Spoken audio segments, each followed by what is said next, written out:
السلام علیکم دوستو، میں امید کرتا ہوں آپ سب لوگ خیریت سے ہوں گے اور آپ کی فیملی اور آپ لوگ کرونا وائرس سے محفوظ ہوں گے۔ میں کچھ دنوں سے مصروف تھا اور اس وجہ سے میں کچھ ویڈیو اپلوڈ نہیں کر پایا۔ اس مصروفیت میں یہ بھی شامل تھا کہ میں سلیمان آئلینڈ کے کچھ پروونس وزٹ کروں، جن میں سے میں نے 4 پروونس وزٹ کیے ہیں اور ان کی معلومات بھی میں نے اکٹھے کی ہے جو آپ لوگوں سے میں آئندہ ویڈیو میں شیئر کروں گا۔ آج اس موضوع پہ میں بات کرنا چاہ رہا تھا کہ میں کوئکلی آپ لوگوں کو سلیمان آئلینڈ کے حوالے سے اپڈیٹ دوں۔ جو اپڈیٹ میں دینا چاہ رہا ہوں کہ سلیمان آئلینڈ نے انٹرنیشنل ٹریولز بارڈرز کب اوپن کرنے ہیں اور ٹورسٹ ویزا کب اوپن ہوں گی، اور سلیمان آئلینڈر کب خاص طور پہ جو فارنر ہے یا جو ٹریول کرنا چاہتے ہیں ان کو ویلکم کرے گا۔ کمنٹس میں کچھ دوستوں نے پوچھا ہے کہ سلیمان آئلینڈ کی کیا صورتحال ہے اور خاص طور پہ ٹریول کی کیا اپڈیٹ ہے، تو اس حوالے سے میں ایک شارٹ اپڈیٹ آپ لوگوں کو دینا چاہ رہا تھا۔ اگر بات کی جائے سلیمان آئلینڈ کی ٹریول کی، تو سلیمان آئلینڈ آپ لوگوں کو معلوم ہے کہ سلیمان آئلینڈ فری آف کرونا ہے،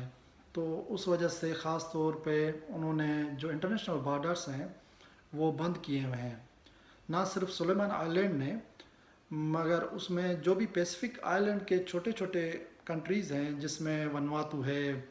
فجی ہے، یا آپ PNG کہہ لیں یا ٹونگ کہہ لیں یا کریباتی کہہ لیں، یہ چھوٹے چھوٹے پیسفک آئلینڈ ہیں۔ 9، اگر میں غالباً غلط نہ ہوں تو 7 یا 9 جو چھوٹے آئلینڈ ہے جس میں ابھی تک کرونا نہیں ہے، اور ان ممالک نے جو پیسفک آئلینڈ کے ہیں انہوں نے سارے انٹرنیشنل بارڈرز کلوز کیے ہوئے ہیں، نہ کوئی فلائٹس آ سکتی ہے نہ ہی جا سکتی ہے، کیونکہ یہ فری آف کرونا جو پریویلیج ہے یہ انجوائمنٹ کرنا چاہتے ہیں۔ کیونکہ آپ لوگوں کو پتہ ہے کہ کافی لوگ اس وبا سے پریشان اور بڑے ہی اکنامیکل ڈپریشن سے گزر رہے ہیں، لیکن یہ چھوٹے ممالک کیونکہ اتنی بڑی اکانومی ہے نہیں، اور یہ خاص طور پہ زیادہ اتنے ڈپینڈنٹ بھی نہیں ہیں دوسرے ممالک پہ، تو اس وجہ سے انہوں نے یہ جو انٹرنیشنل ٹریولنگ ہے وہ کمپلیٹلی کلوز کر دی ہے، اور اس کی اکانومی پہ اتنا زیادہ فرق نہیں پڑتی۔ ہاں، البتہ ان میں سے ونواتو اور فجی ہے جو زیادہ اس میں ٹورزم کنسیڈر کیا جاتا ہے، تو اس کی اکانومی میں تھوڑا بہت فرق پڑا ہے۔ باقی جو بات کی جائے سلیمان آئلینڈ کی، جیسے میں نے پہلے ہی بتایا سلیمان آئلینڈ ایک چھوٹا سا ملک ہے اور اس کی کل آبادی 9 لاکھ ہیں، تو اس میں 9 لاکھ میں سے بھی اگر کہا جائے تو 60% وہ کنٹری سائڈ میں رہتی ہے، تو 900 سے زیادہ جو چھوٹے چھوٹے آئلینڈ ہیں تو ان میں سے وہ ہیبیٹیٹ ہیں، تو وہاں پہ رہتے ہیں۔ تو باقی جو 2-3 لاکھ وہ جو ان کے جو مین سٹی ہیں وہاں پہ رہتے ہیں، تو وہ زیادہ تر اتنے ڈپینڈنٹ نہیں ہیں زیادہ تر انٹرنیشنل مارکیٹ پہ، وہ خود کفیل بھی ہیں، خود کفیل ان سینس مچھلی پکڑ لیتے ہیں، اور اپنی جو کچن گارڈننگ ہے وہ زیادہ تر اپنے گھروں کے ارد گرد وہ کر لیتے ہیں، سبزیاں اگا لیتے ہیں، اور فروٹس وہ نیچرلی وہاں پہ مل جاتے ہیں، تو اس وجہ سے زیادہ مارکیٹ کو اتنا دھچکا نہیں لگتا، یا زیادہ مارکیٹ پہ وہ ڈپینڈنٹ نہیں ہے، ایز یوزول فوڈ وہ لوکل ہی پرچیز کر لیتے ہیں۔ ہاں، جو شہر میں رہتے ہیں ظاہری باتیں وہ اب گیٹ یوز ٹو ہو گئے ہیں اربن سٹیز کے اسٹینڈرڈ لیول پہ، تو وہ تھوڑے بہت جو ہے پریشان ہوتے ہیں، مارکیٹ جو آج کل بند ہے، لیکن کارگو جو شپمنٹس ہیں وہ سلیمان آئلینڈ نے کم بند کی ہے، کم بند ان سینس ان کے جو اسینشنل جو مارکیٹ کی چیزیں ہیں وہ کارگو شپنگ آ رہی ہے، باقی جو پیسنجر ٹریول ہے وہ بند ہے۔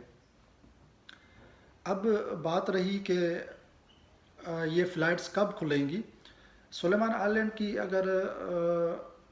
سلیمان ایئر لائن کی ویب سائٹ پہ آپ جائیں گے تو وہاں پہ انہوں نے اناؤنسمنٹ کیا ہوا ہے کہ 23 اکتوبر